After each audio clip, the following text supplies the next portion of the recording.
Oh my God. Ugh. Checking in, been a while. Oh my God.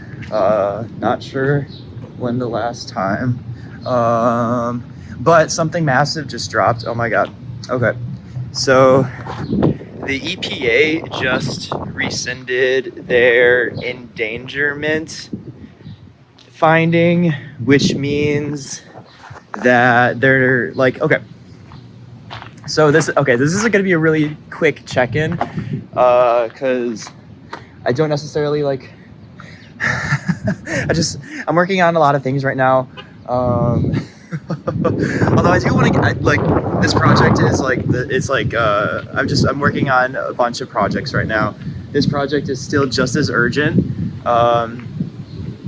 There's just a lot of things that are extremely urgent right now, and I put in a lot of work into this project last year, and this year I've been putting in a lot of work into another project. Okay, so getting to the point. And all right. I'm finally getting to a point now where I can maybe work on both of them at the same time, but okay. All right. So what happened recently is the EPA just rescinded their endangerment finding, which is a Obama era finding, which found that it basically just like this has been established science for a very long time, but it just created the legal precedent within the government that greenhouse gases are endangering human health. Like, that used to be formal policy, because that is formal policy. It's formal science. It's formal science. It became formal policy, and it has now just been rescinded as formal policy by the US government. This is a problem. Okay, so this is a massive problem, because if you think about things like the Paris Climate Treaty, which happened in, oh my God, is this like 2006, 15, 16? I don't know. Okay. Getting back to it. All right. So the EPA's endangerment finding about greenhouse gases. This is extremely important for a finding, and it's devastating that it has been rescinded. Why? Okay. So the U.S. government, in a way, like, can't do anything until it's like policy, like written policy. And the endangerment finding, it was that written policy that says that greenhouse gases are endangering human health. Because greenhouse gases endanger human health, as stated by the U.S. government and just like established science, that means that the EPA then had the legal precedent and mandate to protect U.S. citizens by regulating greenhouse gas emissions. So that's pretty easy to understand. Because there was a endangerment finding about greenhouse gases, because that happened, that created the legal precedent and the legal framework for the U.S. government then to regulate companies based on their greenhouse gas emissions, because they are endangering human health, specifically American citizens. It matters because it's American citizens, because it's the U.S. government, and the U.S. government, like, if there's something harming U.S. citizens, then they have to regulate against it. All these things. Okay. So that finding was specifically targeted and taken away by the Trump administration, because Donald Trump has a lot of friends who are oil and gas developers and just people in the oil and gas world. By directing the EPA, or just like making it so that the EPA is unable to be required to regulate oil and gas, that now means, now that this finding has been rescinded, that now means that it's just kind of open season now. Drilling, fracking, all these things. It's now all back on the table, whereas before it had been taken off the table because greenhouse gases endanger human health. How else can I explain this? It was a really good thing that the EPA formally stated that greenhouse gases endanger human health, because that then allowed them to regulate greenhouse gases and emissions. Again, this is now off the table.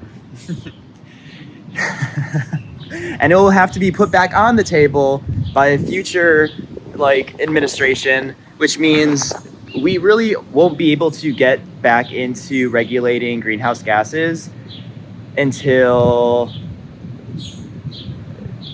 2028. And by then, this won't be here.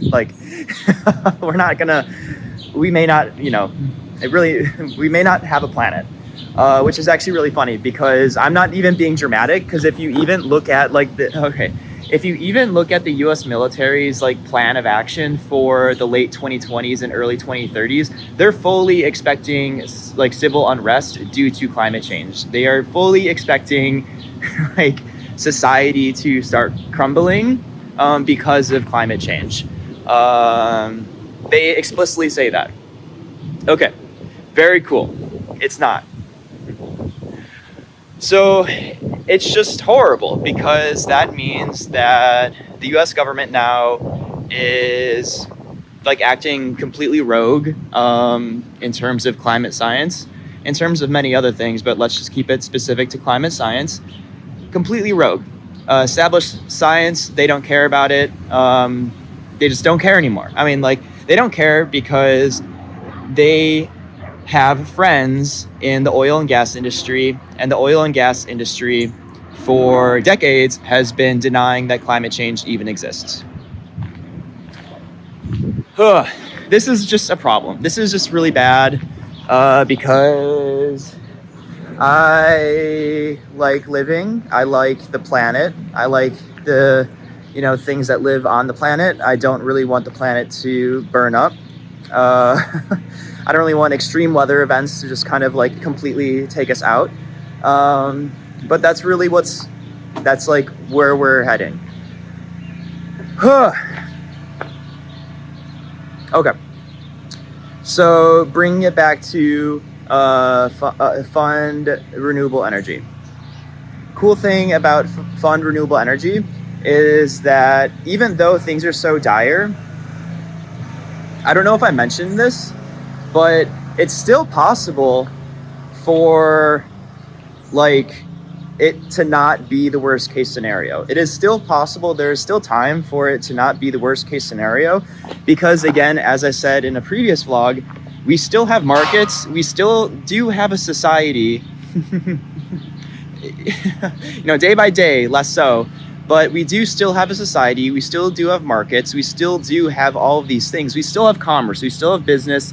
We still are able to build new solar panels. We are still able to build new wind farms. We're still able to do all of these things. And yet we're acting as if we still have just infinite time and whatever. So getting it back to fund renewable energy, whatever this project is, but also just getting it back to just life. If we just we, the people, take it into our own hands to transition to renewable energy, it is actually possible. The amount of money, I know it's just it's a really big task, and it probably wouldn't happen in terms of 100% renewable energy paid for by the people. That's probably not going to happen, because that would be a really big task. But it is possible to develop a kind of system where people who have land or roofs can, and this is what I would like to do, and this is what this project is about, basically say, hey, I have land, I have a roof, I want solar panels. Oh, and then there's this people over here who are oh, well, I have money, but I don't have land, I don't have a roof, so why don't I just give my money to the person with the roof and the land to build a solar farm? Of course, that needs to be formalized, and that needs to be kind of an established process. But at the bare bones of it, that is possible. It's crowdfunding. Basically crowdfunding, averting the worst of climate change. That's possible. So it's really exciting because that's possible. And I've really been thinking about that for a very long time. Now I have to part two. So I've been thinking about it for a very long time. There is this one party that I threw in 2019 called "We're Worried About Climate Change, so we're throwing a party." That's essentially what I still have in mind. It's essentially just like there are ways to crowdfund in a fun way that for a very serious purpose. Like this is possible. Recently, I thought of a new idea, and this is actually a really good name for an event. And I think this is a really good name. So here, announcing, okay, because I bought the URL and I have the social handle, so I can announce it because it's, it doesn't matter because it's all good. I got the IP. So this new project, or this new party, I guess, for this project, I think it's a really great party name. It's called Club Climate Bunker. So essentially, it's just like a party. It's a party that could be themed within a climate bunker, which is really funny because like these billionaires, like Mark Zuckerberg, he is literally planning on just like chilling in his like bunker as society falls. He's literally building that. Like it's kind of funny. So in Club Climate Bunker, it's basically like, woo, like let's party, like the world's ending, but may as well like be productive while it's ending to try and stop the worst of it, while also have fun and like build community at the end of the world. It's completely possible. I'm not saying that the end of the world isn't going to be like scary, but it's just possible to try while we still can so that it's not going to be as bad as it could be in a matter of like 5 years. That's like really, that's the update. I figured out how to make better music, which is really exciting. Last year I was making like techno and lo-fi and all these things. But I've figured out how to make what I think is called tech house. But basically just like pop club music. I figured out how to make that and it's pretty good. I like it. I still like making the lo-fi. That's very fun.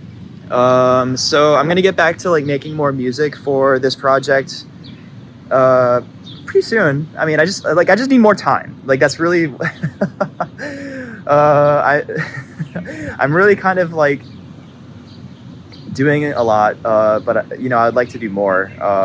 But I do have a like a day job, unfortunately. So like my time is it's I need more time. But yeah, it's all good. Figuring it out.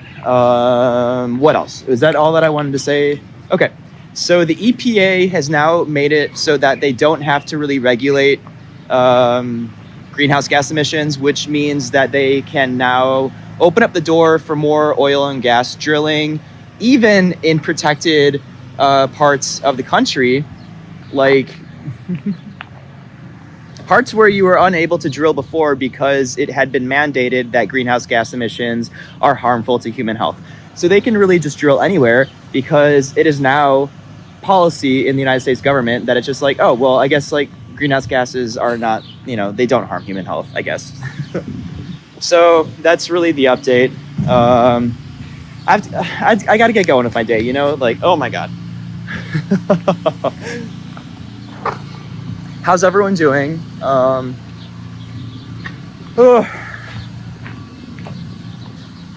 just don't think that we should let the world end. I just don't think that we should let society crumble because truly, and I said this before, it's already really fraying at other parts of Earth. Just like in the kind of Midwest United States, it's not as bad yet, but it's just it's not gonna not get horrible. So I think we should just take it very seriously, and just kind of work together before it gets really hard to work together. Even harder. And I think that's it.